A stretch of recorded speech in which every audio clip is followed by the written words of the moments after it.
This is the Trojan from Indian Monitor. Today's breaking up.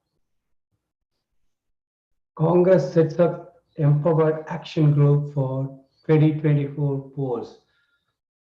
Suspense over Kishore's entry continues as Telangana unit others express resentment over IPAC deal with TRS. After deliberating upon the report of the 8-member Congress panel that examined poll strategies, Prashant Kishore's revival plan, party President Sonia Gandhi on Monday decided to set up an empowered action group to deal with the political challenges ahead of the 2024 elections. The party formally announced the dates for the Navasankalp Chintan Shivir brainstorming session in Udaipur between May 13 and 15, where over 400 leaders and workers are expected to debate on the way forward in the run-up to 2024. The party kept the suspense on Mr. Kishore's formal entry into the party after resentment from some senior leaders and its Telangana unit over the election strategies from Indian Political Action Committee, IPAC, signing up to manage the poll campaign of arch rival Telangana Rashtriya Samiti (TRS). When asked if Mr. Kishore would be a member of the Empowered Group, Party General Secretary and Chief Spokesperson Randeep Surjewala said, "We will let you know once the Congress President constitutes it." Sources, however, told this reporter that the Gandhis are talking to the poll strategists and is likely to be part of the Empowered Group once he formally joins. But several leaders wanted Mr. Gandhi to clarify, define Kishore's role limits. Mrs. Gandhi also constituted 6 coordination panels for the drafting papers and leading discussions on the issue of political and organizational importance, social justice, economy, farmers, and youth during the 3-day brainstorming conclave.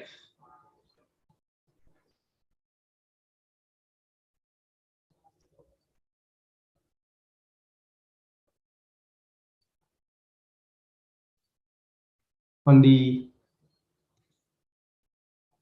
national front, chief ministers of states ruled by BJP rivals decry PM's words, lay accounts on table. Opposition leaders on Wednesday reacted sharply to Prime Minister Narendra Modi's comment that states ruled by them had not reduced value-added tax VAT on petrol and diesel despite the centre slashing excise duty, and they should do so at the earliest in order to benefit the consumers.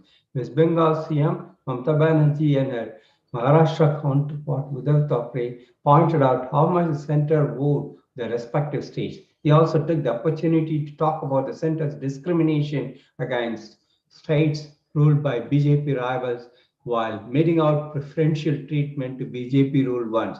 Not an agenda. Banerjee questioned why the Prime Minister chose to raise the issue at a meeting of chief ministers that was convened to discuss the rising cases of COVID-19.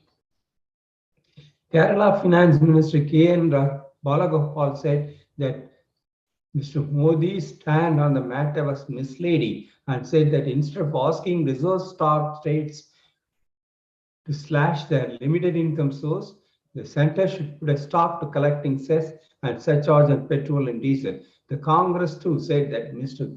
Modi's remarks did not befit the Prime Minister's office and were irresponsible. During a virtual interaction with chief ministers, the PM pointed out that the centre had urged the states to reduce taxes, but several of them had not done so. Maharashtra, West Bengal, Telangana, Andhra Pradesh, Kerala, Jharkhand, and Tamil Nadu, for some reason or the other, have not passed on the benefit to consumers, he added. We wanted price of petroleum products to be reduced, but the Prime Minister is asking the states to reduce the taxes. From where will we do that? Ms. Banerjee asked. The West Bengal Chief Minister claimed that the centre owed 97,000 crores to the state, and even if half of the amount was disbursed to the states, then it could reduce the VAT on petroleum. The CM pointed out that the government was giving 1 rupee reduction on VAT on petroleum products, which has cost 1,500 crores to the state exchequer. Banerjee claimed that since coming to power, Narendra Modi government has raised 17 lakhs 31,242 crores through excess collection on petroleum products. Of the money collected through central taxes, only 25% was given to the state. She had outstanding dues. Echoing her, the Maharashtra chief minister also complained about the center not paying a state its due. The union government owes 26,500 crores to the Maharashtra government. Maharashtra's contribution, direct tax collection at the national level is 38.3%, but its share in the GST collection is 15% only. But the center gives us stepmotherly treatment, Thackeray said, adding that Mr. Modi's hint that costly fuel was a result of state taxes was far from reality. Thackeray said, today in Mumbai, behind every liter of diesel, the central VAT is 24 rupees and 38, while the state VAT is rupees 22.37. In petrol, rupees 31.58 is the center's tax, while the state's tax is 32.55. Kerala Balagopal, he is finance minister of Kerala. Kerala has not hiked the sales tax on petrol diesel in the last 6 years. It's one of the few states which has not done so. So what is it that we should reduce? Stating that the Prime Minister's remark did not befit his position, Congress spokesman Pavan Khera said the PM expects the states to reduce VAT on petroleum and diesel without first giving an account of the central excise, through which the central government has earned 27 lakh crore in the last 8 years. In other news,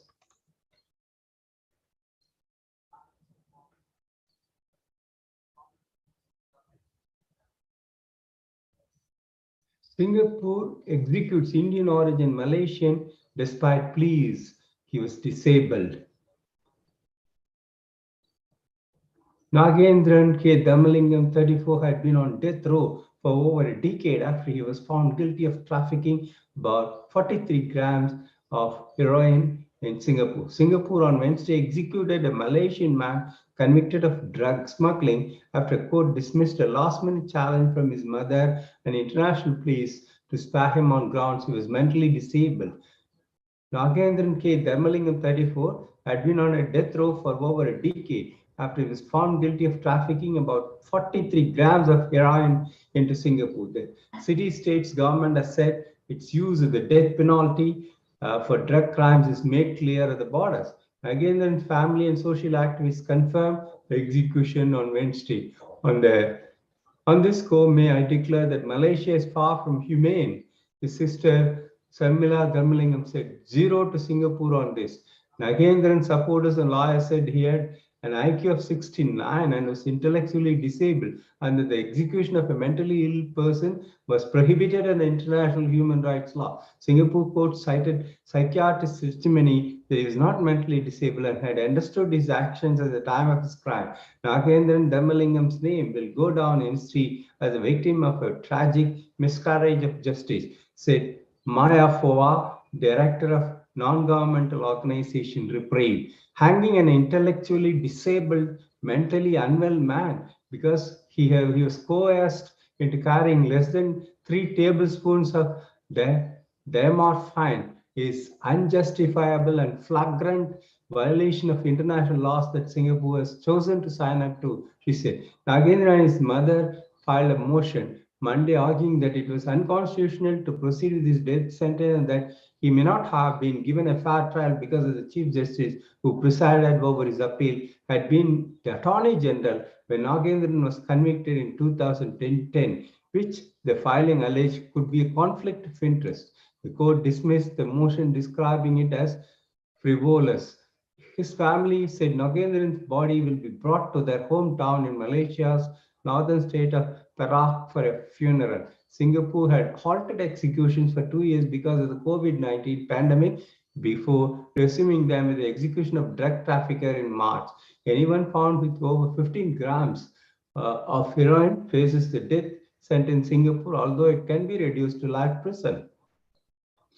Attempts to reduce Nagendran's sentence or obtain a presidential pardon failed. Malaysia's leader, European Union represented global figures such as British business magnate Richard Branson called for Nagendran's life to be spared and used the case to advocate for ending capital punishment. Human rights group Amnesty International said in a statement that Nagendran's hanging highlights the deep flaws of the death penalty in Singapore and the horror of its continued use. The execution of Nagendran is a disgraceful act by the Singapore government, ruthlessly carried out despite extensive protest in Singapore and Malaysia and an outcry across the world, said Amnesty International's Asia Pacific Regional Director Evan van der Borg. According to activists, another Malaysian, Dachinamurthy Kathaya, is scheduled to be executed in Singapore on Friday. He was convicted of smuggling 45 grams of heroin from Malaysia. Singapore doesn't formally announce its hanging.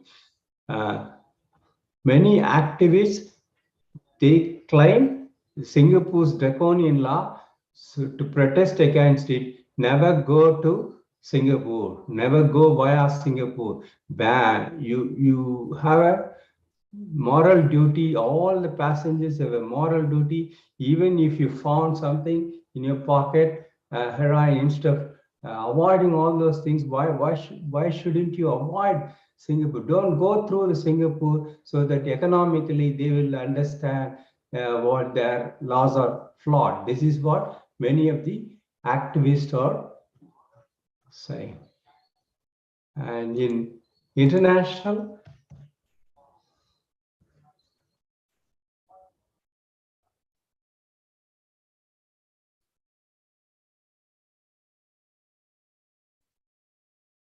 Europe calls gas shutoff in two countries blackmail.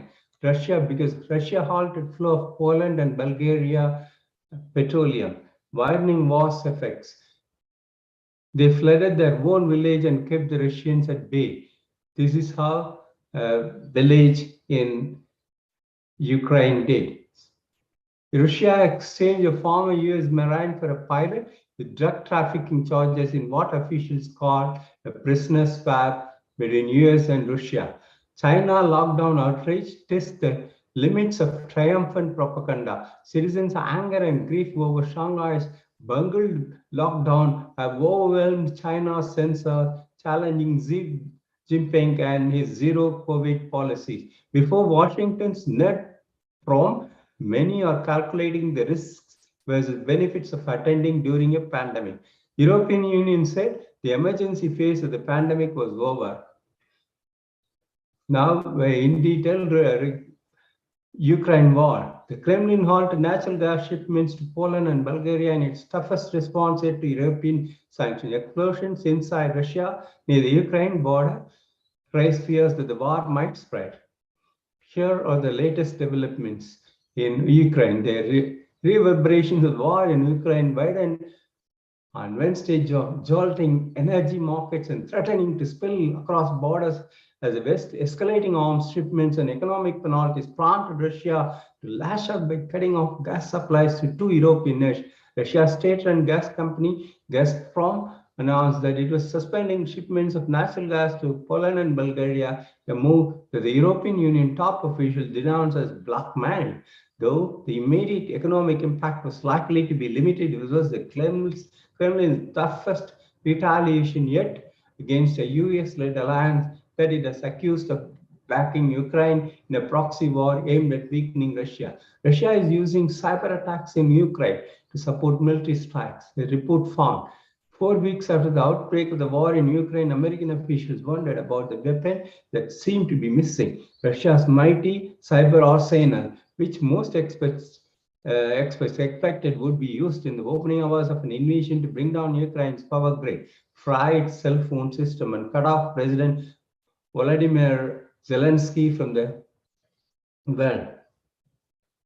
None of that happened, but in a new study released Wednesday by Microsoft, it's now clear that Russia used its A team of hackers to conduct hundreds of far more subtle attacks, many times to coincide with incoming missile or ground attacks. And it turned out that just as in the ground war, the Russians were less skillful and the Ukrainians were better defenders than most experts expected. EU countries scrambled to find a way to pay Russia for gas without violating sanctions. After Moscow cut off natural gas exports to Poland and Bulgaria, other European Union countries were scrambling on Wednesday to work out how to pay for Russian gas without running afoul of their own economic sanctions while still meeting the Kremlin's demand for payment rubles.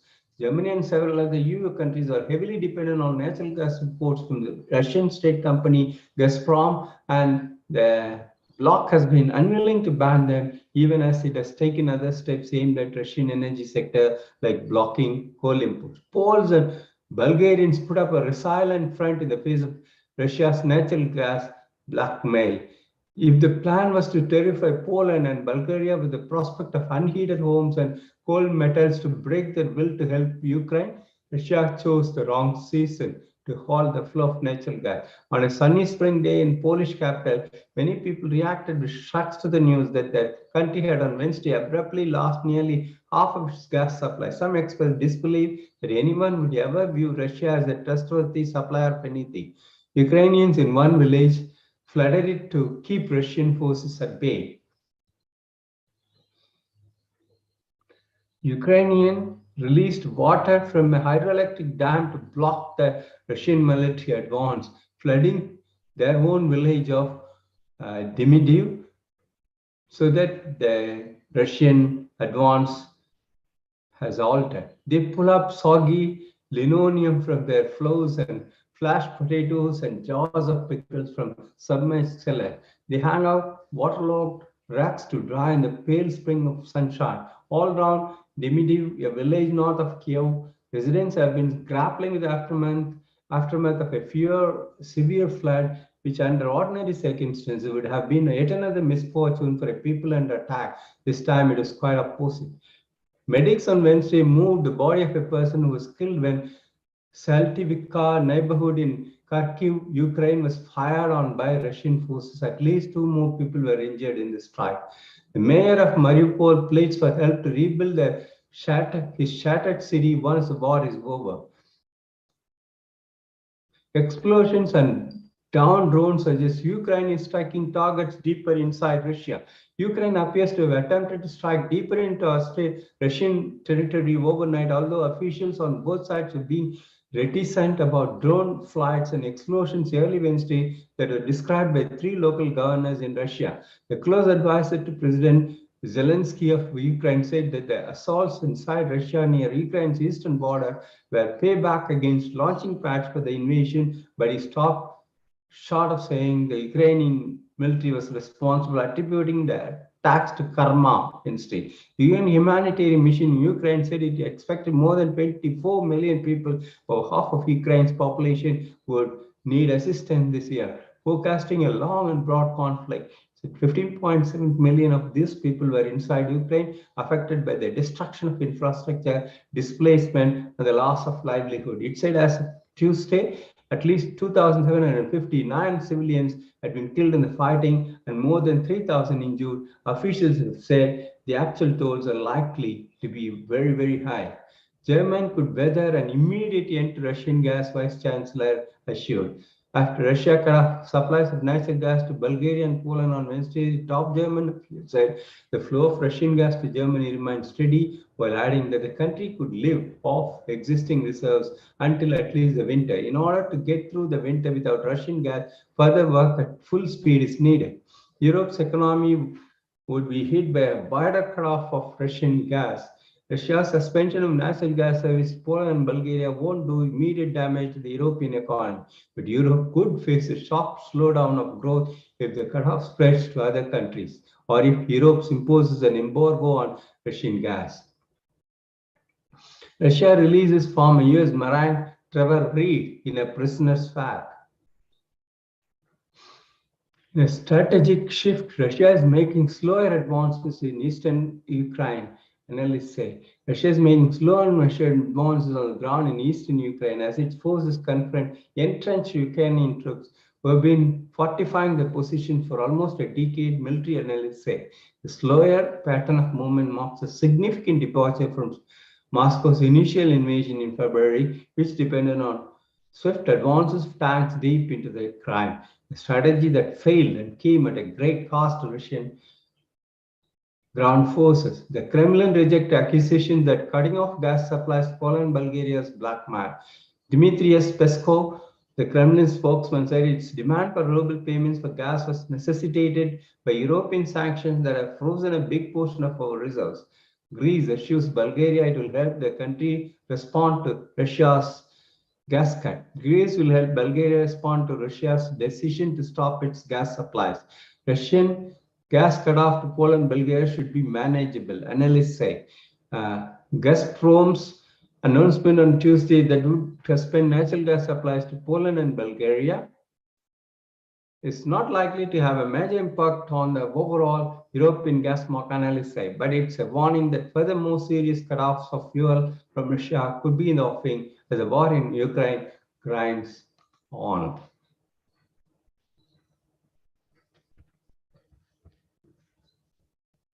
In IPL, Indian cricket,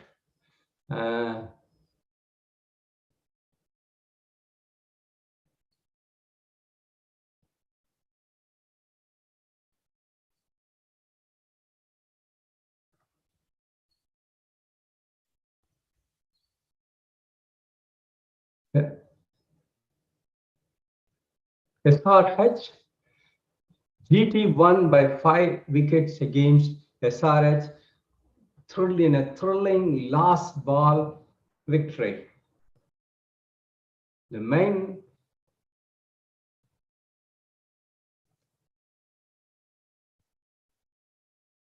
Abhishek Sharma 65, Aidan Markram 56, and Shashank Singh 25 for Sunrisers.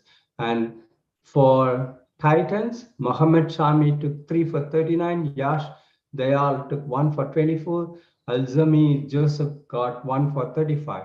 Against this, for Titans, Vridhiman Saha scored 68 out of 38, and Rahul Tewatia 40 out of 21, Rashid Khan 31 out of 11. So they were very quick in scoring. Umran Malik for Sunrisers took 5 for 25. Bhuvaneshwar Kumar 0 for 33. Washington Sundar 0 for 34. And with that, we end today's news break. Thank you.